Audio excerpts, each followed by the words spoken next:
February 11, 1943. Luftwaffe Base, Morozovsk, 70 kilometers northwest of Stalingrad. Oberst Friedrich Hartmann stood before 30 assembled officers in the briefing room, cigarette smoke thick enough to obscure the tactical maps behind him. The previous week had been punishing. Supply trains delayed, ammunition dumps inexplicably ablaze, ground crews exhausted from interrupted sleep, 3 nights running.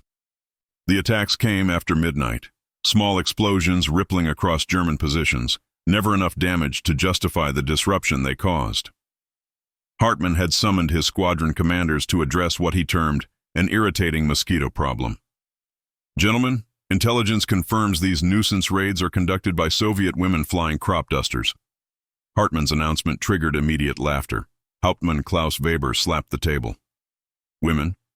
In those wooden training planes from before the Great War? Another officer raised his glass. To the Luftwaffe's newest threat, farm girls in flying kindling. The room erupted. Someone proposed a betting pool for who would score the first kill. The consensus was universal. This represented Soviet desperation, proof their military had collapsed so completely they'd resorted to sending women aloft in obsolete biplanes. Weber predicted the harassment would end within a fortnight, once German fighters demonstrated the fatal consequences of putting untrained females in combat aircraft. These women will learn, he announced, that war requires more than revolutionary enthusiasm. It requires steel, speed, and precision engineering. What Oberst Hartmann didn't know was that at that exact moment, 23-year-old Senior Lieutenant Nadezhda Popova was already airborne 300 meters above his base. She had completed mission number 287 of what would eventually become 852 combat sorties, part of the 588th Night Bomber Regiment's collective 24,000 missions that would make them the most decorated female unit in Soviet military history. Born in Donbass to a railway administrator, Popova had learned to fly at 15, accumulating 200 hours before the invasion. When Germany crossed the border in June 1941, she volunteered immediately, was rejected twice for being female, then accepted when Marina Raskova formed the all-women's aviation regiments. By February 1943, Popova had already dropped 42 tons of explosives and survived being shot down twice. Within 48 hours of Hartmann's dismissive briefing, his base would lose its primary fuel depot to a direct hit from Popova's Navigator, the explosion visible from Rostov. Hartmann himself would be reassigned within the month, the official report citing failure to neutralize persistent tactical threat. German night air defense doctrine, perfected since 1939, represented the accumulated wisdom of 4 years of brutal aerial combat. Every specification had been written in blood. The Battle of Britain taught them that night fighters needed enclosed cockpits after 17 pilots died from exposure at altitude. Operation Barbarossa's first winter showed that aircrew required heated compartments when temperatures reached -40. Frostbite casualties exceeded combat losses in December 1941. Radio communication became mandatory after mid-air collisions killed 43 Luftwaffe pilots in a 6-month period. Parachutes were standard equipment because 30% of pilot deaths occurred in survivable crashes where aircrew couldn't bail out. Speed requirements emerged from harsh reality. Anything slower than 180 miles per hour became a stationary target for Soviet anti-aircraft batteries. The Junkers Ju-88 embodied this evolved doctrine perfectly. 300 miles per hour, 4-man crew, few G-220 Liechtenstein radar, twin Jumo engines producing 2,400 horsepower combined, defensive armament covering all approach angles. Its combat record justified German confidence. 357 British bombers destroyed between 1940 and 1942, a kill ratio that made it the most successful night fighter in the European theater. This wasn't arrogance. This was engineering validated by victory. While German engineers perfected these requirements, Nadezhda Popova was proving them irrelevant. On January 8, 1943, she piloted her Polikarpov PO-2 toward a Wehrmacht ammunition depot near Milarovo. No radio. She and her navigator Katya Ryabova communicated through a speaking tube and hand signals in the darkness. No parachute. At 300 meters altitude, there wasn't time to deploy one anyway. No heating. The open cockpit subjected them to -38 degrees. their breath forming ice crystals on goggles they had to constantly wipe clear. The PO2's maximum speed of 94 miles per hour meant the approach took 47 minutes for a distance a Ju-88 could cover in 9. They released their 4 FAB-100 bombs manually, Ryabova pulling the release cables by hand, and turned for base as the depot erupted in a chain reaction of secondary explosions that destroyed enough artillery shells to supply a German division for 3 weeks. This was mission number 2114 of what would eventually become part of the regiment's 24,000 sorties. The German after-action report attributed the loss to sabotage or mechanical failure, dismissing the possibility that a biplane could penetrate their defenses. Lightning strike, one logistics officer wrote. Unfortunate coincidence. The Soviet response violated every principle German doctrine had established through methodical analysis and combat testing. The PO2 was constructed primarily from plywood and fabric, what German pilots called Fliegender Sperrholz, flying plywood. Canvas wings stretched over wooden frames, the entire aircraft light enough that ground crews could lift the tail by hand. In the open cockpit, temperatures regularly dropped below -40 degrees Celsius. Pilots stuffed newspapers inside their uniforms for insulation, wrapped their faces in scarves that froze solid from exhaled moisture, and landed with severe frostbite so common the regiment maintained a permanent medical station dedicated solely to cold weather injuries. The aircraft had no equipment whatsoever. No radios because the engine noise made them useless and they added weight. No parachutes because jumping from 300 meters in darkness guaranteed death anyway. No armor plating because the PO2 structure couldn't support additional weight without compromising its already marginal performance. The specification seemed like a parody of military aviation. Maximum speed, 94 miles per hour, literally half the German minimum acceptable velocity. Engine, a single M11 5-cylinder radial producing 100 horsepower, 24 times less powerful than a Ju-88. Age, designed in 1928, making it older than most pilots flying it. Cost, approximately $5,000, compared to $80,000 for a Ju-88. Production time, 3 weeks from raw materials to combat deployment versus 3 months for German fighters. The absurdity was total. Soviet women flying wooden training aircraft converted to bombers, dropping explosives by hand from altitudes where they could hear German soldiers cursing below. What German engineers saw as fatal weaknesses, Nadezhda Popova transformed into tactical advantages that made her nearly invulnerable. The PO2's primitive construction meant rapid turnaround times impossible for sophisticated aircraft. After landing, ground crews needed 4 minutes to refuel using hand pumps and 3 minutes to reload bombs, 7 minutes total before Popova could take off again. German bombers required 45 minutes minimum between sorties. On the night of July 24, 1943, Popova exploited this differential to fly 18 missions between 11 p.m. and 4 a.m., each sortie hitting a different section of German positions near Novorossiysk. The cumulative effect was devastating. German troops unable to sleep, supply movements paralyzed, commanders convinced they faced a squadron rather than a single aircraft making repeated passes. The canvas and wood construction also saved her life repeatedly. On Mission 342, flak fragments tore 24 holes through her lower wing and fuselage. A metal aircraft would have channeled shrapnel into critical systems, fuel lines, control cables, the engine block.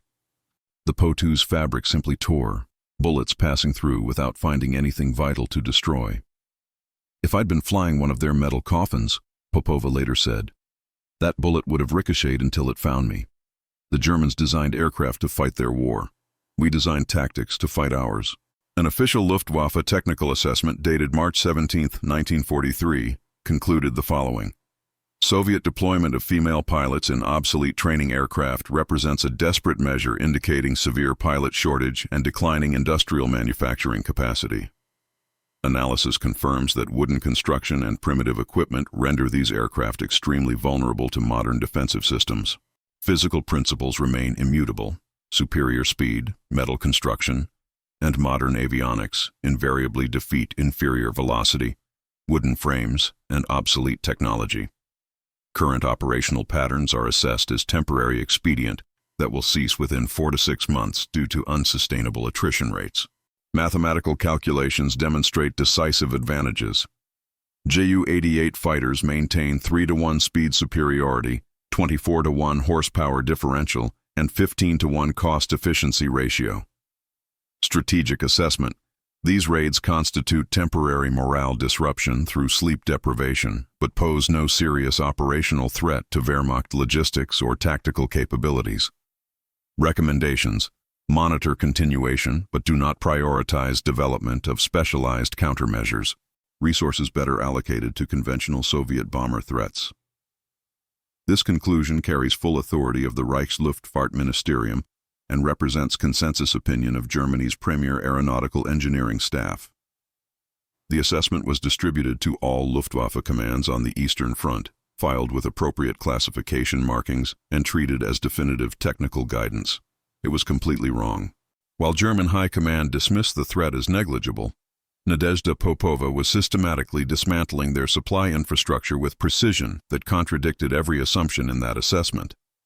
On April 2, 1943, she piloted a mission targeting a railway junction near Krasnodar that German logistics officers had designated as invulnerable due to concentrated anti-aircraft coverage.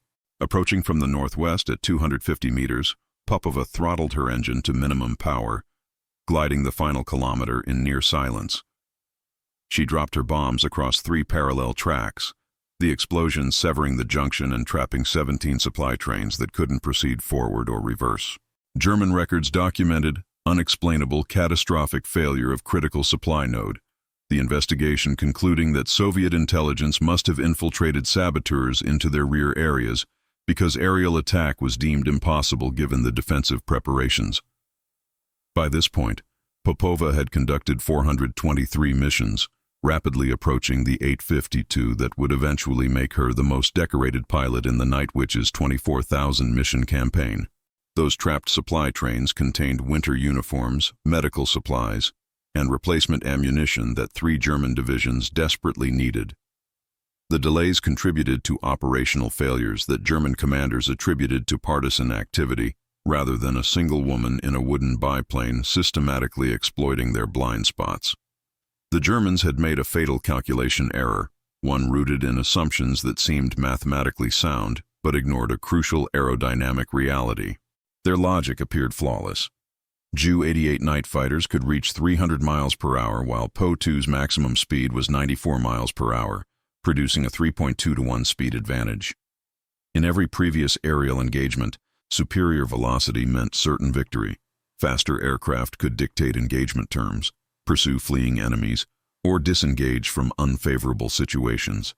German tactical doctrine assumed this superiority guaranteed easy interception and destruction of Soviet night bombers. What they critically overlooked was that interception requires matching your target's speed, not merely exceeding it. The aerodynamic paradox lay in stall speeds, the minimum velocity at which an aircraft maintains controlled flight. The Ju-88 stalled at approximately 120 miles per hour. Below that threshold, airflow over the wings became insufficient to generate lift, and the aircraft dropped from the sky. The Po-2 operated comfortably at 80 miles per hour and could glide at 60 miles per hour with its engine completely shut off. This meant the Po-2 flew below the German minimum survivable speed. German pilots faced an impossible scenario. Approach too fast and overshoot before weapons could track the target, or slow down to engagement speed and trigger stall warnings that forced them to abort or crash. No middle ground existed. On September 14, 1942, near Stalingrad, Hauptmann Werner Schmidt attempted to intercept a Po-2 and reduced his speed to 130 miles per hour. The Soviet pilot throttled back to 70 miles per hour in a powered glide. Schmidt's aircraft immediately showed stall warnings, stick shaking, nose dropping, wings losing lift. He was forced to accelerate and abort the engagement. His after-action report stated simply, "Target speed below minimum engagement threshold. Interception technically impossible." Understanding this physics made Nadezhda Popova untouchable during encounters that should have been fatal. On the night of June 12, 1943, during her 17th sortie of an 18-mission marathon, ground observers warned her that a German night fighter was vectoring toward her position. Popova immediately throttled her M11 engine to minimum power and descended to 100 meters, reducing her speed to 65 miles per hour. The Ju-88 made 4 passes. Each time the German pilot approached, Popova could see his navigation lights closing, hear the change in his engine pitch as he decelerated. Each time he overshot, the speed differential too great for his guns to track her slow-moving aircraft. On the final attempt, the German pilot reduced to what Popova estimated was 125 miles per hour. She could see his wings beginning to wobble, the characteristic instability of an aircraft approaching stall speed. He was forced to abort or risk losing control and crashing. This tactic, repeated across her eventual 852 missions as part of the regiment's 24,000 sortie campaign, proved that the PO-2's slowness was its greatest weapon. German pilots reported the phenomenon to their commanders, who documented it in tactical assessments, but no solution existed. You cannot redesign an aircraft's fundamental aerodynamics to pursue targets flying slower than your minimum controllable speed. German engineers calculated thrust, weight, speed, firepower. They calculated everything except one variable. You cannot intercept what flies slower than your minimum speed. And Nadezhda Popova flew slower than physics allowed Germans to chase. The stall speed paradox that had already frustrated Hauptmann Schmidt was only the first of 3 advantages the Night Witches possessed, each emerging from characteristics German engineers had dismissed as fatal weaknesses. German night fighters had been optimized for intercepting fast Soviet bombers, Ilyushin Il-4s and Petlyakov P-2s, cruising at 250 miles per hour or faster. The Ju-88 and Bf-110 were designed as pursuit aircraft, built to chase down fleeing targets, not to match speeds with slow-moving biplanes. The physics created an inescapable trap. An aircraft must maintain minimum airspeed or it falls from the sky. At 300 miles per hour cruising speed, a Ju-88 pilot closing on a target had approximately 2 to 3 seconds to acquire, track, and fire before overshooting. Slowing to 150 miles per hour brought the German fighter into dangerous proximity to its 120 mile per hour stall threshold, where wings lose lift and the aircraft becomes uncontrollable. The Po-2 operated comfortably at 80 miles per hour and could glide at 60 miles per hour with its engine producing 0 power, creating an untouchable zone where German physics simply didn't apply. Luftwaffe pilots had trained for years in pursuit tactics and high-speed gunnery, not precision slow-speed engagement where their target moved at velocities their aircraft couldn't safely maintain. At a speed differential exceeding 200 miles per hour, weapons lock was mathematically impossible. The target moved through the firing solution faster than human reflexes could compensate.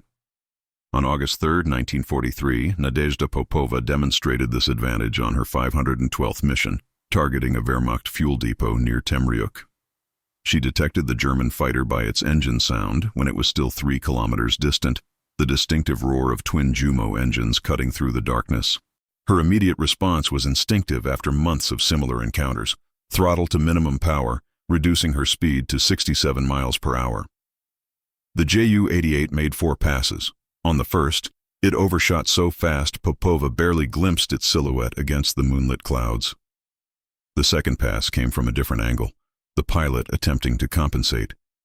But again, the closing speed made accurate fire impossible, tracers arcing harmlessly past her tail section. On the third approach, she could see the German pilot's frustration in his maneuvering, his wings wobbling as he tried to slow down, steep banks as he attempted to circle back for better positioning. Each failed pass bought her additional minutes to adjust course toward the target. She completed her bombing run while the German fighter burned fuel in increasingly desperate intercept attempts, his ammunition exhausted without a single hit. This tactic, perfected over what would eventually become 852 missions as part of the regiment's 24,000 sortie campaign, transformed the PO-2's slowness from liability into absolute defensive advantage. The German pilot's after-action report used the same phrase that was appearing with disturbing frequency in Luftwaffe records. Target evasion successful through velocity below engagement parameters. The second advantage emerged from what Germans considered the PO-2's greatest vulnerability, its construction from materials they viewed as absurdly primitive. When a bullet strikes a metal aircraft, it penetrates the aluminum skin, fragments inside the fuselage, and ricochets through the interior until striking something vital: fuel lines, hydraulic systems, control cables, or crew. German ammunition had been specifically designed for metal targets, with explosive rounds that detonated on impact and incendiary tracers that ignited fuel. Armor-piercing ammunition wasted its kinetic energy, penetrating armor plating that didn't exist on wooden aircraft. A canvas aircraft operated under entirely different physics. A bullet entering fabric simply passed through, exited the other side, transferred minimal energy, created no shrapnel, and caused no secondary damage. The wooden frame behaved similarly. Bullets drilled clean holes unless they struck a structural spar directly, which occupied perhaps 5% of the aircraft's total volume. The vital systems that could disable a PO2, the engine, fuel tank, and crew, represented a tiny percentage of the aircraft's physical space. Most importantly, torn canvas didn't significantly affect aerodynamics. A wing with 20 holes still generated sufficient lift. Repairs took 30 minutes with fabric patches and glue, while metal aircraft required hours of welding and structural assessment. German pilots were reporting hits with increasing frequency, but no corresponding kills, their combat reports stating with obvious frustration that bullets appeared to pass through targets without effect, as if shooting at ghosts. During Mission 559 on October 17, 1943, Nadezhda Popova proved this advantage definitively when she flew directly into concentrated anti-aircraft fire protecting a German artillery position near Kerch. Ground crews counted 42 bullet holes when she landed, 17 in the upper wing alone, 8 through the fuselage, 6 in the tail assembly, 11 more scattered across the lower wing and control surfaces. Multiple rounds had torn through the cockpit area, one passing less than 30 centimeters from her head, close enough that she felt the displacement of air. Another had severed one of the rudder control cables, forcing her to compensate with opposite aileron pressure during the return flight. When the ground crew chief inspected the damage, he pointed to each hole and calculated that in a metal aircraft, at least 6 of those hits would have generated shrapnel that found either pilot, navigator, or critical systems. The Po-2 was patched with fabric and glue in under 2 hours and deemed airworthy. Popova flew 3 more missions that same night in the identical aircraft, the patches still fresh. The Po-2 would carry her through another 70 missions before being retired due to accumulated structural wear. In their metal planes, I would be dead 6 times over, she told the young mechanic applying the patches. The Germans build aircraft to withstand damage. We fly aircraft that doesn't need to. Bullets can't destroy what isn't there to hit. But the third advantage proved most devastating to German morale and most difficult for Wehrmacht commanders to counter because it attacked psychology more than material. German searchlight and anti-aircraft artillery systems relied fundamentally on acoustic detection, sound-ranging equipment that triangulated engine noise to predict aircraft position, and vector targeting solutions. Standard defensive procedure followed an established sequence. Acoustic sensors detected engine sound, activating searchlight batteries that illuminated the target, which cued anti-aircraft guns and scrambled night fighters to precise coordinates. The Night Witches discovered a tactic that rendered this entire defensive chain useless. Whether through deliberate experimentation or accidental discovery has been lost to history, but the approach became standard procedure across the regiment. Pilots would approach targets at 8,000 feet with engines at full throttle, deliberately allowing Germans to hear them, track them, and prepare defenses. At 3,000 feet altitude, they would cut their engines completely and glide in absolute silence for 5 to 6 minutes. The Po-2's glide ratio of approximately 1 to 10 meant that for every foot of altitude lost, the aircraft traveled 10 feet forward. From 3,000 feet, this translated to 30,000 feet of gliding distance. Nearly 6 miles of silent approach at 60 miles per hour, gliding speed. The only sound was wind rustling through canvas wings, a soft whisper easily mistaken for night breeze rather than an approaching bomber. Germans heard nothing, saw nothing in their searchlight beams sweeping empty sky, and then explosions erupted beneath them. Pilots restarted their engines only after bombs detonated and they'd cleared the target area. The psychological effect was profound. German soldiers learned to fear silence more than sound, never knowing if darkness overhead contained death or emptiness. On the night of July 24, 1943, during her record-breaking 18 missions, Nadezhda Popova used this silent approach on her 7th sortie, targeting a German command post near Novorossiysk that intelligence indicated housed the divisional headquarters coordinating artillery fire against Soviet positions. She approached with her engine roaring at full power, allowing acoustic sensors to track her. German searchlights activated on schedule, sweeping methodically through her projected flight path. At precisely 2,800 feet, she cut the M11 engine to complete silence and pushed into a shallow glide. The canvas wings whispered as she descended directly over German defensive positions, close enough that she could hear soldiers calling to each other below, their voices carrying clearly in the night air. "Where are the planes?" The sound stopped. "Do you see anything?" Searchlight beams crossed and recrossed empty sky sectors, the operators confused by the sudden acoustic silence. She could see their faces when searchlights swept beneath her, illuminated from below, looking upward at nothing, unable to perceive that death approached from above their field of vision. She released her bombs on the headquarters building at 400 meters altitude, and the explosions illuminated dozens of German soldiers, staring up in shock at an aircraft they hadn't known was there until fire blossomed around them. She restarted her engine only after clearing the immediate area, the M11 coughing back to life, and climbed for her return to base. She would repeat this silent approach 13 more times before dawn, and countless hundreds of times across her eventual 852 missions. "We were ghosts they couldn't fight," she later said. "They feared the silence more than the bombs, because silence meant they'd already failed." German technical superiority on paper meant nothing in operational reality, a fact that Wehrmacht logistics officers were documenting with increasing alarm in reports that reached Oberkommando der Wehrmacht with disturbing frequency. The Ju-88 possessed impressive specifications that represented the pinnacle of German aeronautical engineering: 300 miles per hour maximum speed, 2,400 horsepower from twin engines, advanced radar systems, radio communication, armor protection, a crew of 4 specialists. Each aircraft cost $80,000 and required 3 months to manufacture, demanding skilled labor, precision machining, and sophisticated component integration. Operational tempo for German night fighters averaged 1 to 2 sorties per night maximum. Between missions, ground crews needed 3 to 4 hours for comprehensive systems checks, refueling, rearming, radar calibration, and crew rest periods. Crew fatigue was significant. 4 men coordinating in a high-stress environment, navigating by instruments, operating complex equipment while maintaining combat alertness. The average Ju-88 night fighter completed 40 to 60 missions before loss or crew rotation, whichever came first. Survival rates averaged approximately 60%, with losses occurring not just from combat, but from weather, navigation errors, mechanical failures, and training accidents. The Po-2 operated under entirely different mathematics. Specifications remained primitive by any objective measure: 94 miles per hour, maximum speed, 100 horsepower from a single engine, no radar, no radios, no armor, a crew of 2 women. Each aircraft cost $5,000 and required 3 weeks to build.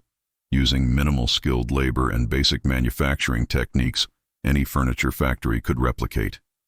Operational tempo reached 8 to 18 sorties per night, limited only by pilot endurance and darkness duration.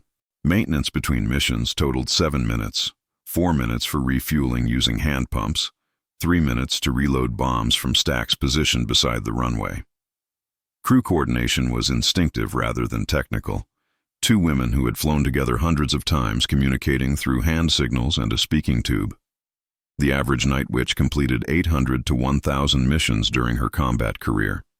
Survival rates exceeded 96%, with losses almost entirely from ground fire rather than fighter interception.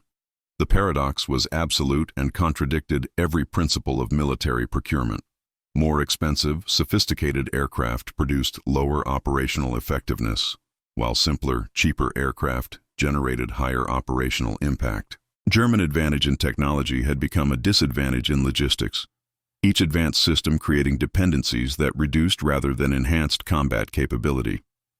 These statistics were embodied comprehensively in Nadezhda Popova's operational record, which represented the ultimate expression of asymmetric warfare efficiency. On that July night when she flew 18 missions between 2200 hours and 0530 hours, she averaged 25 minutes per complete cycle: fly to target, bomb, return to base, refuel, reload bombs, and launch again. Her ground crew had achieved such efficiency that mechanics could prepare the aircraft faster than she could walk from debriefing to cockpit. She would land. Mechanics would swarm the Po-2 with fuel cans and bomb racks while she and her navigator reported target results, and by the time they returned to the aircraft, it was ready. That single night, she dropped 72 FAB-100 bombs totaling 7.2 tons of explosives across German positions. She hit 2 ammunition dumps, 1 vehicle park, 3 artillery positions, 4 supply depots, 2 barracks, and 6 miscellaneous targets of opportunity. German casualties from her missions that night exceeded 200 killed or wounded, with material losses including 17 trucks, 4 artillery pieces, and an estimated 50 tons of ammunition. The most accomplished Luftwaffe night fighter pilot in 1943 flew a maximum of 4 sorties in one night, and that was considered an exceptional achievement worthy of commendation. Popova's 18 missions represented operational tempo that German doctrine considered physically impossible.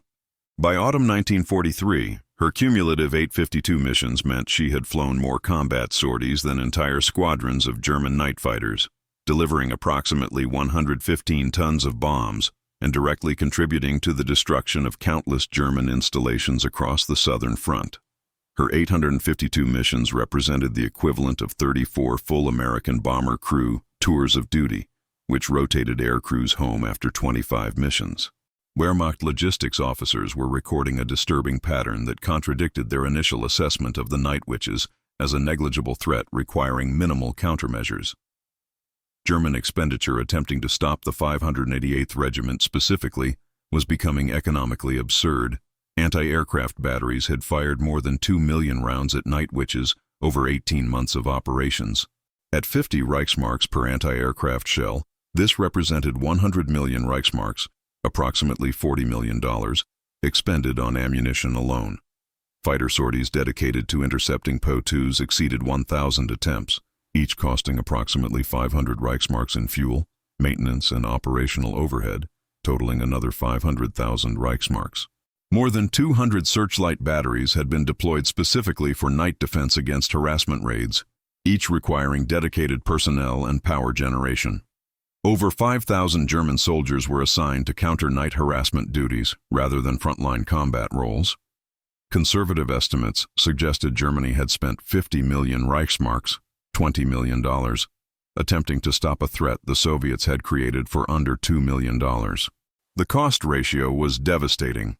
Germans were spending 25 times what Soviets had invested, attempting to kill women flying wooden aircraft that cost less than a single Kubelwagen staff car.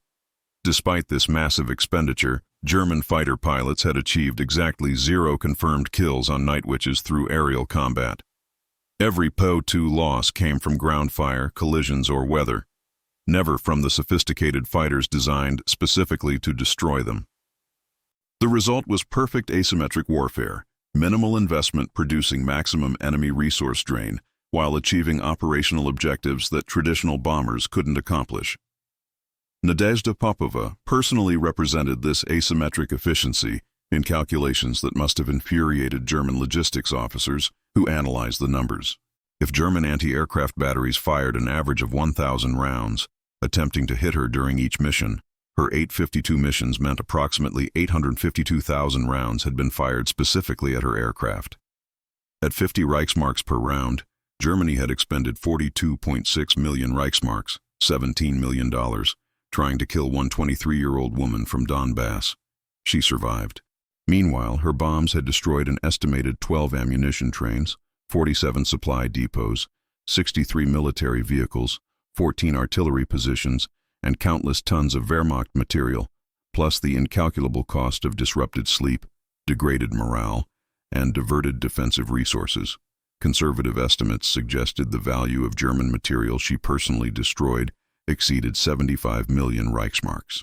The average United States Army Air Force bomber crew rotated home after completing 25 missions, a tour of duty considered exceptionally dangerous with survival rates under 50% for 1943. Popova had completed 852 missions, the equivalent of 34 American bomber tours. She represented more combat sorties than entire squadrons of German night fighters accumulated during their operational lifespans. Her 852 missions made her one of the most cost-effective weapons in the Soviet arsenal, a single pilot whose operational impact exceeded that of some entire aviation regiments while requiring minimal resources beyond basic fuel and bombs. German High Command was beginning to realize that killing women in wooden biplanes was costing more than those women were costing the Soviets, and Nadezhda Popova had no intention of stopping. As German High Command grappled with the resource drain, frontline intelligence was about to deliver a shocking revelation that would force them to confront an uncomfortable reality. On November 23, 1942, near Armavir in the Krasnodar region, a German mechanized unit overran a Soviet airfield during a rapid advance that caught defending forces unprepared. The hasty evacuation left behind documents in a wooden operations building that German intelligence officers collected as routine intelligence material. Among the paperwork, Hauptmann Ernst Müller found what appeared to be a flight roster for the 588th Night Bomber Regiment. The names stopped him mid-examination: Lieutenant Nadezhda Popova, Lieutenant Yevgenia Rudneva, Lieutenant Irina Sebrova, Lieutenant Rufina Gasheva. Every name on the roster was unmistakably female. Muller's first assumption was clerical error, perhaps support staff or administrative personnel. Then he found personnel records showing birth dates ranging from 1918 to 1924, ages between 18 and 24. Award citations mentioned pilot-navigator pairs with feminine titles and pronouns. Most damning were the pilot logbooks, showing the same female names across hundreds of missions dating back to May 1942. Cross-referencing with raid reports, Muller recognized aircraft identification numbers that had appeared in dozens of harassment attacks. These weren't ferry pilots or instructors. These were combat pilots conducting nightly operations against Wehrmacht positions. He marked his report urgent, requires immediate verification, and sent it up the chain of command, expecting his superiors to dismiss it as Soviet disinformation. The report reached battalion command, where it was initially dismissed exactly as Muller predicted. But within the same week, 3 more confirmations arrived from different sectors. Another downed aircraft was recovered with documents identifying female crew. A second airfield captured yielded similar rosters. A prisoner, captured after forced landing, turned out to be a 20-year-old female navigator who calmly stated her entire regiment consisted of women. The pattern could no longer be ignored. Reports escalated through division to corps to army group, each level responding with identical progression: initial disbelief, followed by verification, followed by reluctant acceptance. Wehrmacht intelligence conducted comprehensive analysis and confirmed operational reality. The 588th Night Bomber Regiment was an all-female combat unit that had been conducting operations since May 1942. In a briefing room in Rostov on December 8, 1942, General Major Hans von Kortig presented findings to assembled senior officers. He provided captured photographs, translated documents, prisoner testimonies, and operational analysis. Intelligence had tracked specific aircraft serial numbers appearing in multiple raid reports over 6 months. Cross-referencing with Night Witch raid patterns showed consistency across hundreds of attacks. The conclusion was unavoidable and unprecedented. Women were directly responsible for the harassment campaign that had cost millions of Reichsmarks in defensive resources and disrupted operations across the entire southern front. The revelation created a crisis within Wehrmacht command structure that transcended purely military considerations and struck at fundamental ideological assumptions. Reactions varied by rank and role, but none could escape the implications. Many officers refused to accept the findings initially, demanding additional proof beyond what intelligence had already provided.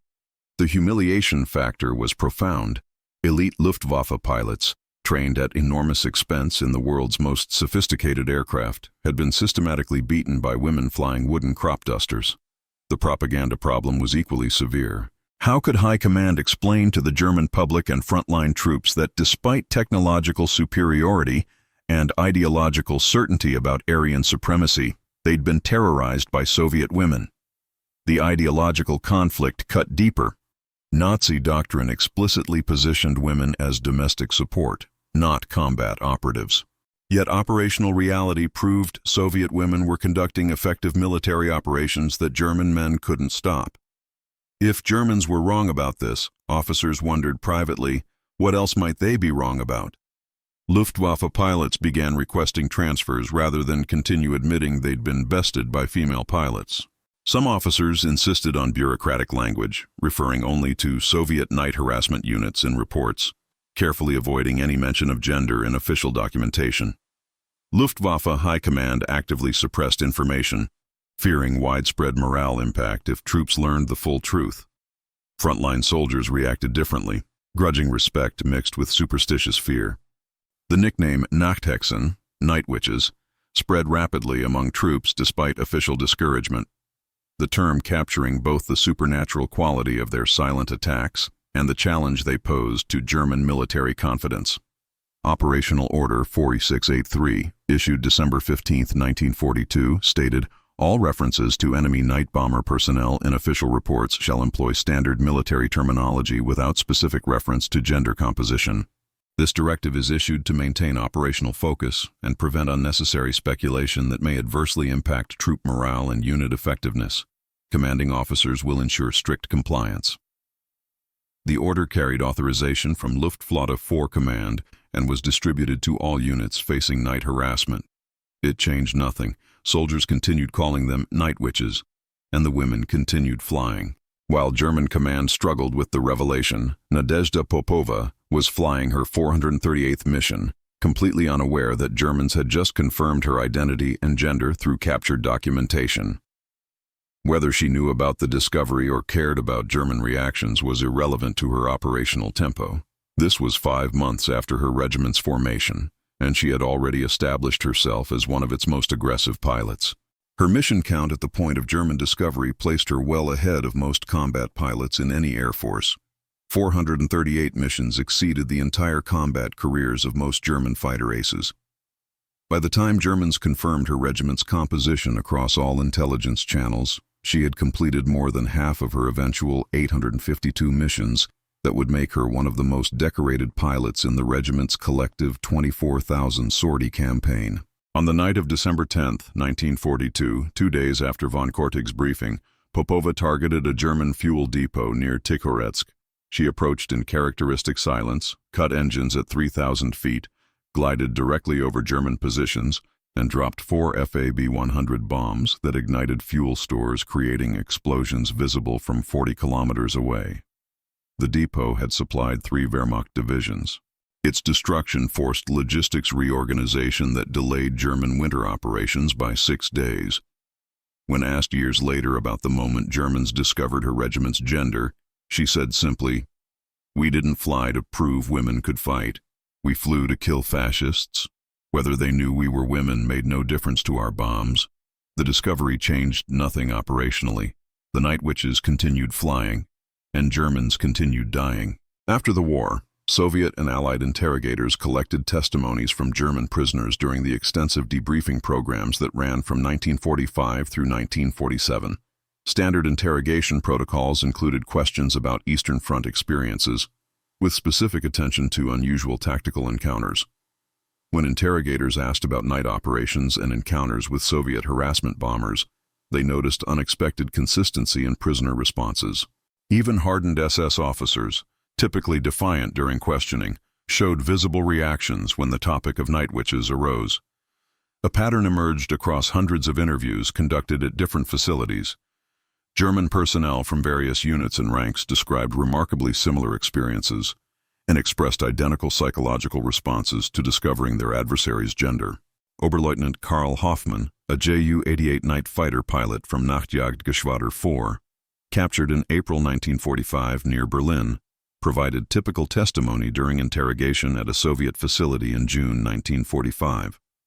"We received orders to intercept these aircraft in autumn 1942. Command gave us tactical briefings but didn't mention the pilot's gender. We only learned they were women after the war ended when Soviet interrogators informed us. I personally attempted interception 17 times between November 1942 and March 1943. 17 complete failures. Every approach resulted in the same problem. The aircraft were too slow for engagement parameters. My stall warnings activated every time I attempted to match their velocity. It was professionally humiliating. You train for years to master the Ju-88. You face British Lancaster bombers.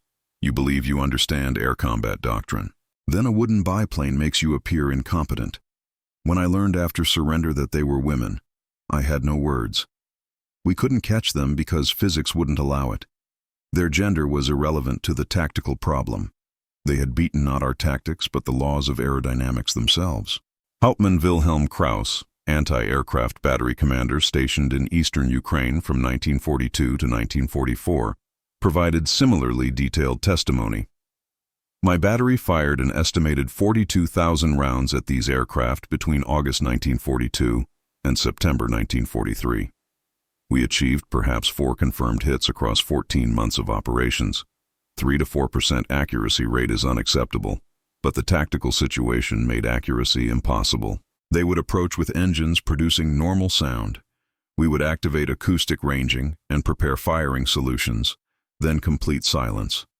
We would fire at projected positions based on last known vectors, but we were essentially shooting at empty sky.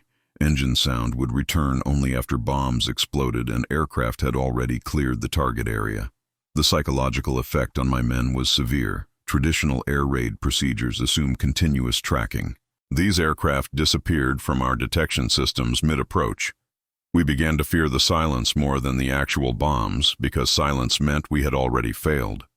Learning after the war that they were women only compounded the sense that we had fundamentally underestimated everything about this enemy and their tactical capabilities.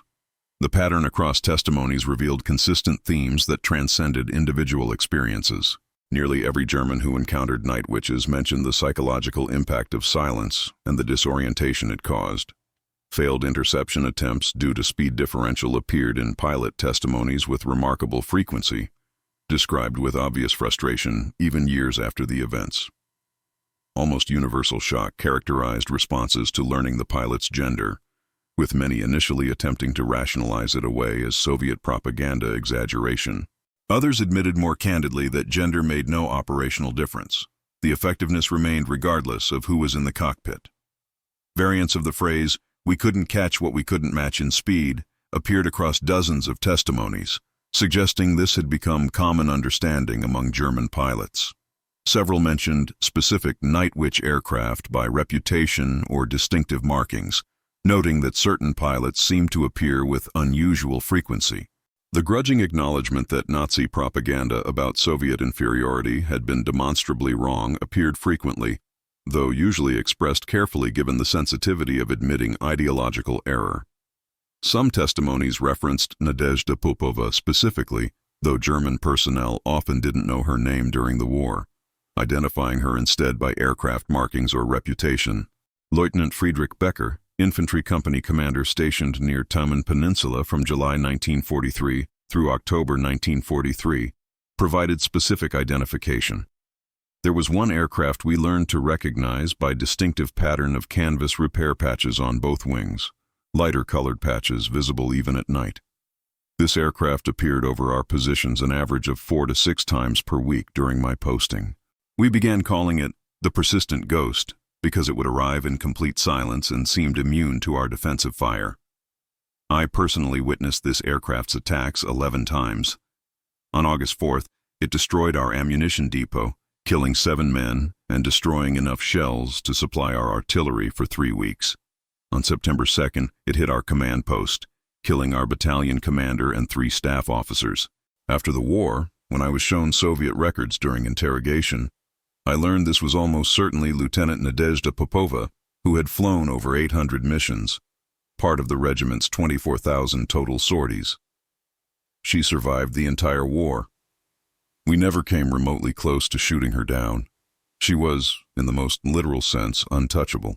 Popova herself was aware that Germans were capturing her comrades and extracting information during interrogations, though she learned the specific details only after the war concluded.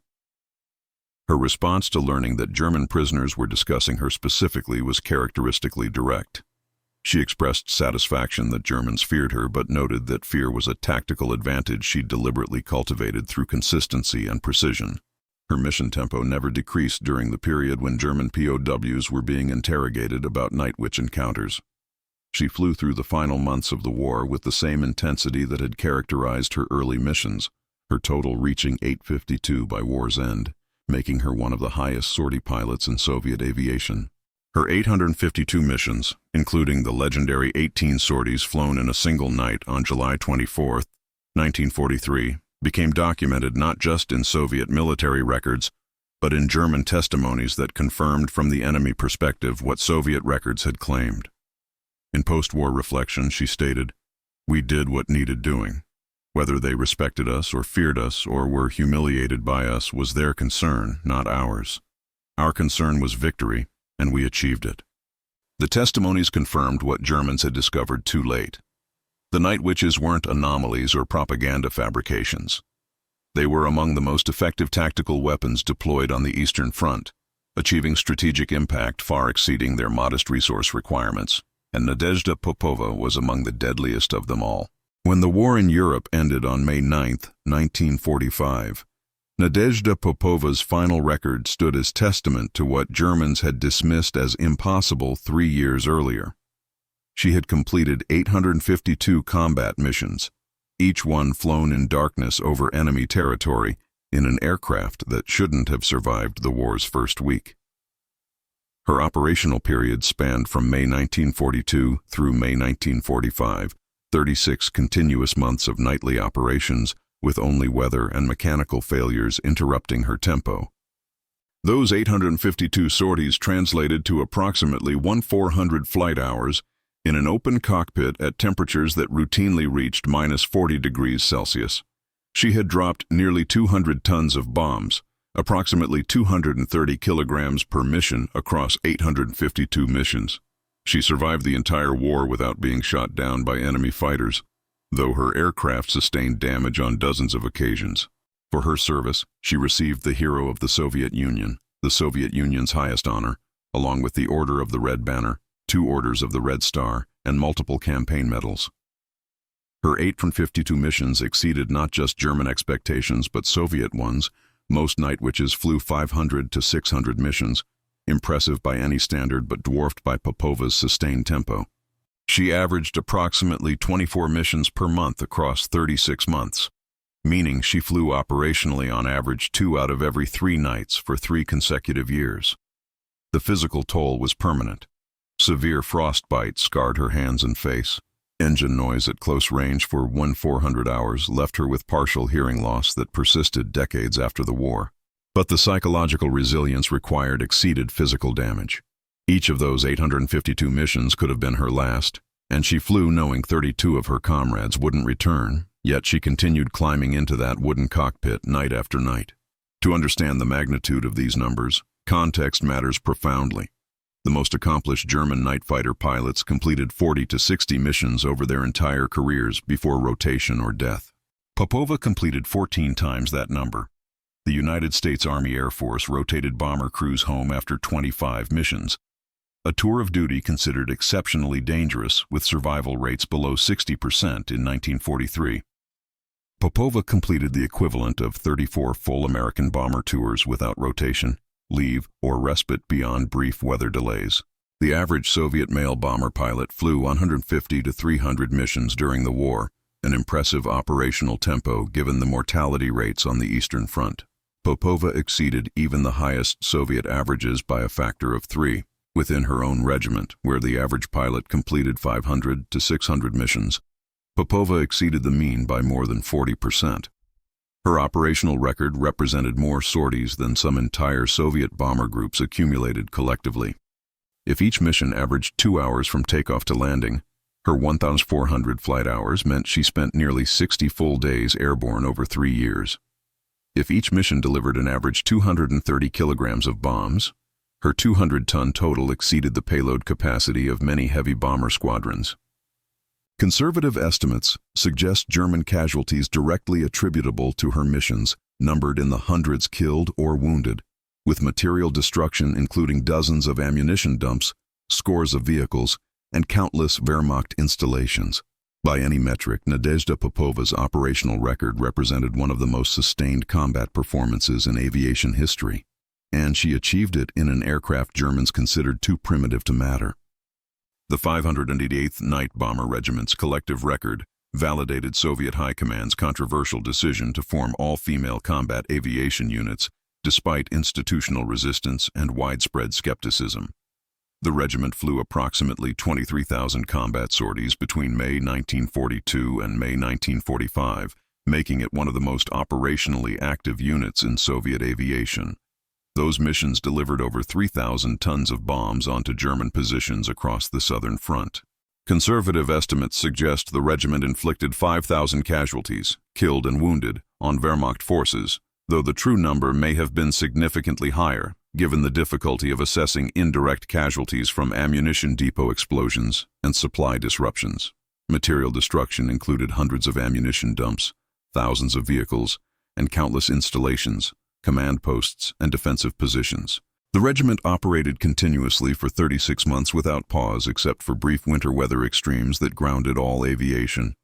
Regiment casualties totaled 32 killed from approximately 80 personnel, a 96.8% survival rate that exceeded virtually every other bomber unit on either side. Conventional Soviet bomber units suffered 40 to 60% casualty rates. The cost effectiveness was staggering. The regiment cost approximately $2 million to equip and operate, yet inflicted damage valued at over $50 million by Wehrmacht logistics assessments. German expenditure attempting to counter them exceeded 125 million Reichsmarks, creating a cost ratio of approximately 1 to 60. For every ruble Soviets spent on the Night Witches, Germans spent 60 Reichsmarks trying to stop them. German fighters achieved 0 confirmed aerial kills of Night Witches during the entire war. Almost all regiment losses came from ground fire, never from the sophisticated Ju-88s and Bf-110s designed specifically to destroy them. But numbers alone don't capture the strategic value the Night Witches provided beyond material destruction. The psychological warfare impact on German troops was documented extensively in prisoner testimonies. Degraded morale, chronic sleep deprivation, and superstitious fear of silence created combat effectiveness problems that exceeded physical casualties. Over 5,000 German soldiers were permanently assigned to air defense duties, specifically to counter night harassment, removing them from frontline combat roles where they were desperately needed. Supply lines were systematically disrupted, forcing Wehrmacht logistics to route convoys along longer, more vulnerable paths to avoid predictable Night Witch target areas, adding days to delivery schedules. The propaganda value within the Soviet Union was equally significant. Proof that Soviet women could fight effectively in combat roles boosted civilian morale and validated the total war mobilization Stalin demanded. The Night Witches exposed fundamental flaws in German intelligence assessments and tactical doctrine, revealing that Wehrmacht confidence in technological superiority created dangerous blind spots.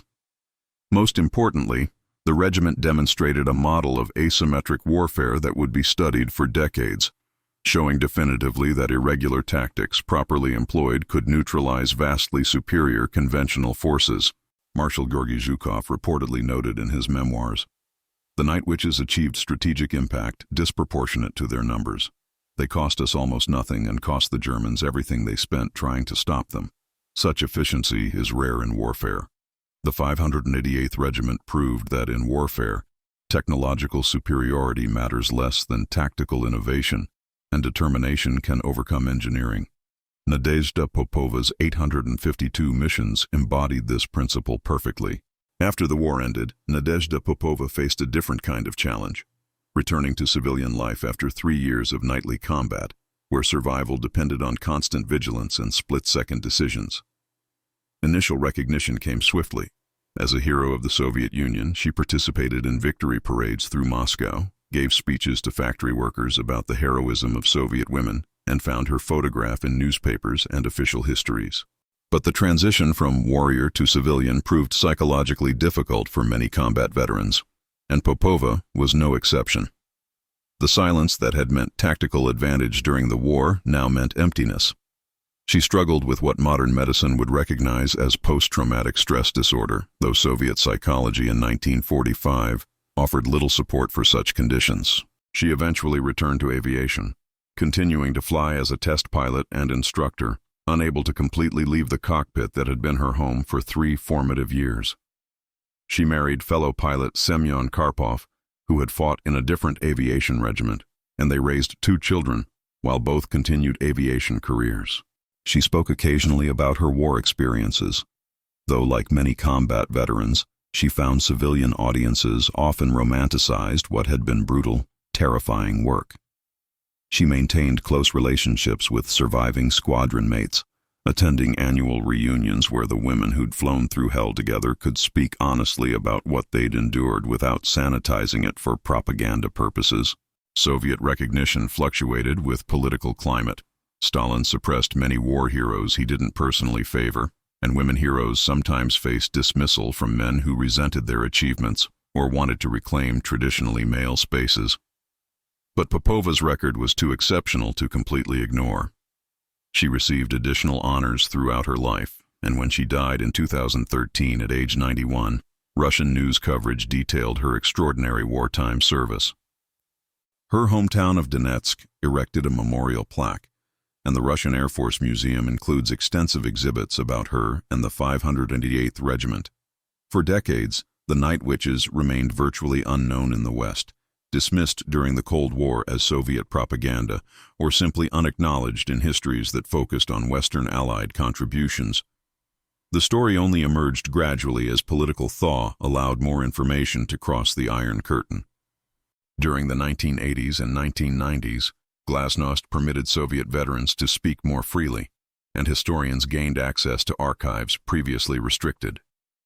Russian publication of memoirs and military histories in the 1990s began documenting the Night Witches comprehensively for the first time, though these sources remained largely unavailable to Western audiences due to language barriers.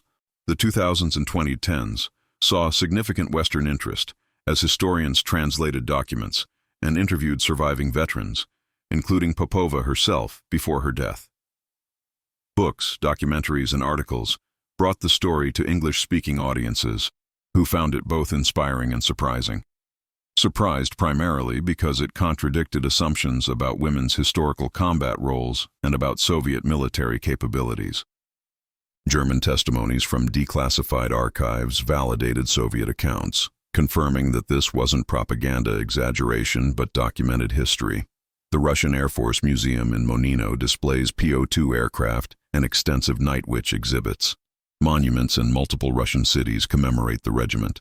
Streets and schools bear the names of Popova and her fellow pilots.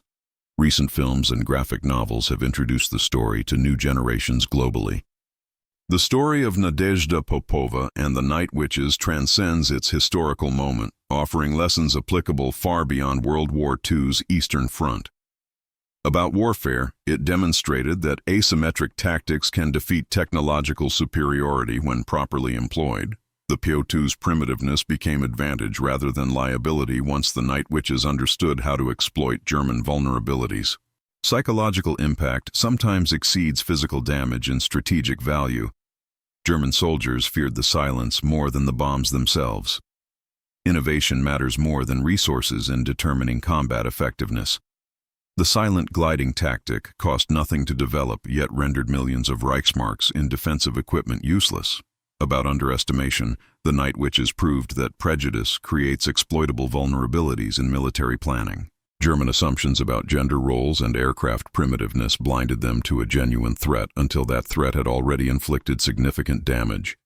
The Germans' categorical dismissal of women flying wooden biplanes meant they never developed effective countermeasures until far too late. Your enemy's apparent weakness may actually be their greatest strength. The very characteristics Germans mocked became the Night Witches' tactical advantages. About determination, flying 852 missions required extraordinary resilience that extended beyond physical courage into psychological endurance. Each mission could have been her last, Yet Popova continued for 36 months. The physical toll, frostbite, hearing damage, exposure, was permanent. The psychological burden of losing 32 comrades while surviving yourself creates guilt that many veterans carry for life. Yet she refused to quit, embodying the determination that defines exceptional military performance. The German officers who laughed at women in crop dusters in February 1943 never understood what Nadezhda Popova proved across 852 missions. They calculated thrust ratios and horsepower differentials and metal strength, believing their mathematics guaranteed victory. They never calculated courage or determination, or the tactical innovation born from necessity. They designed aircraft to fight the war they expected: fast, powerful, sophisticated. The Soviets designed tactics to fight the war they faced: asymmetric, unexpected, relentless. In wooden biplanes that German engineers deemed obsolete before the war even started, against an enemy that refused to take them seriously until those wooden biplanes had dropped 3,000 tons of bombs across 3 years of continuous operations, the Night Witches proved that the most dangerous weapon isn't necessarily the most advanced one. Sometimes it's the one your enemy never sees coming. The one that flies below your stall speed, passes through your bullets without exploding, and glides in silence while you search empty sky. Nadezhda Popova climbed into that primitive cockpit 852 times, and 852 times she returned, proving that physics matters less than will, and engineering matters less than courage. The Night Witches flew 24,000 missions in aircraft that shouldn't have survived. They survived because they understood what Germans never did: that sometimes winning requires not building a better weapon, but using the weapon you have in ways your enemy can't comprehend.